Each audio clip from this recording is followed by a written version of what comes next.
सभी को मेरा नमस्कार।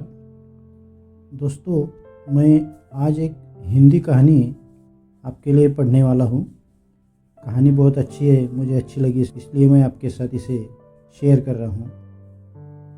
कहानी का शीर्षक है सुख की खोज। एक सेमिनार में प्रतिभागियों के बीच एक खेल रखा गया था।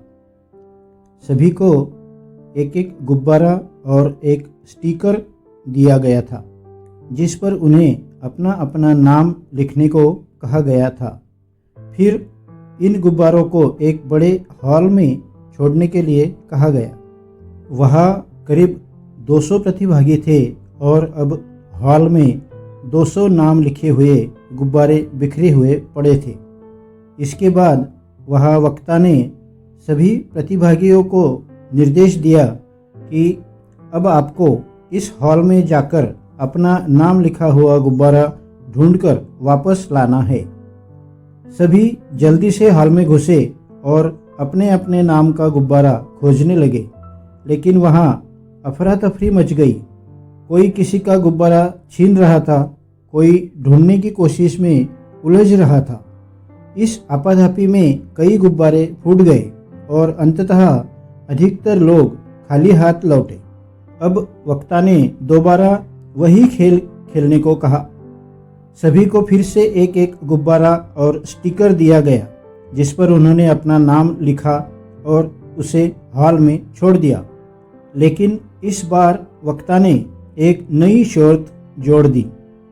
अब जब आप हॉल में जाए तो अपना नाम नहीं ढूंढना।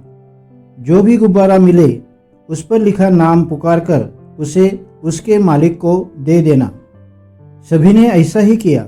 कुछ ही मिनटों में सभी प्रतिभागियों के हाथ में उनके नाम का गुब्बारा था। वक्ता ने मुस्कुराते हुए कहा, यही तो हमारे जीवन में भी होता है।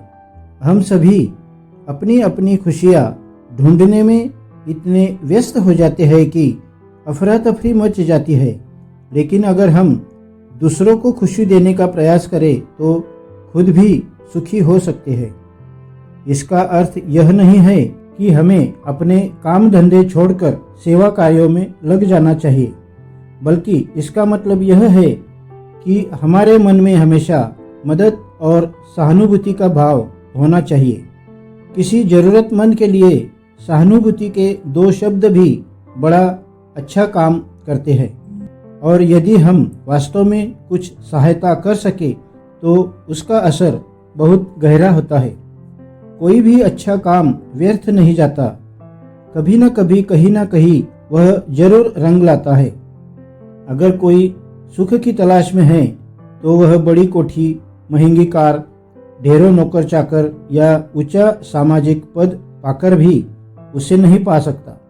ये चीज़ें सुविधाएं दे सकती है, लेकिन अंदर का सुख, मन की शांति और आत्मसंतोष इनसे नहीं मिलता।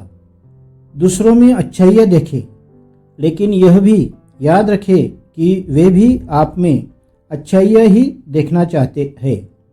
जब किसी की मदद करने का अवसर मिले तो निसंकोच करें। अगर आप आगे बढ़ना चाहते हैं तो पुल बने, दीवार नहीं। लोगों को उनकी योग्यता से ज़्यादा प्रेम दे। हर व्यक्ति महान हो सकता है, क्योंकि हर कोई किसी की सहायता कर सकता है। अगर आप खुशी ढूंढने निकलेंगे तो शायद वह कहीं नहीं मिलेंगी, लेकिन अगर आप कोई सार्थक मकसद ढूंढेंगे तो खुशी खुद ब खुद आपके पीछे चले आएगी। जैसे सूरज की रोशनी में छाया स्वतः पीछे चली आती है।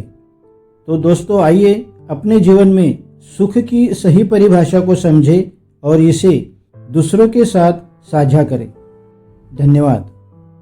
दोस्तों, आज की यह कहानी आपको कैसी लगी यह मुझे कमेंट में लिखकर ज़रूर बताएं।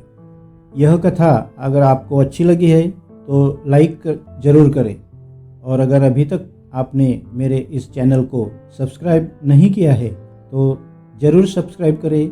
यह मेरी आपसे एक नम्र विनती है। नमस्कार।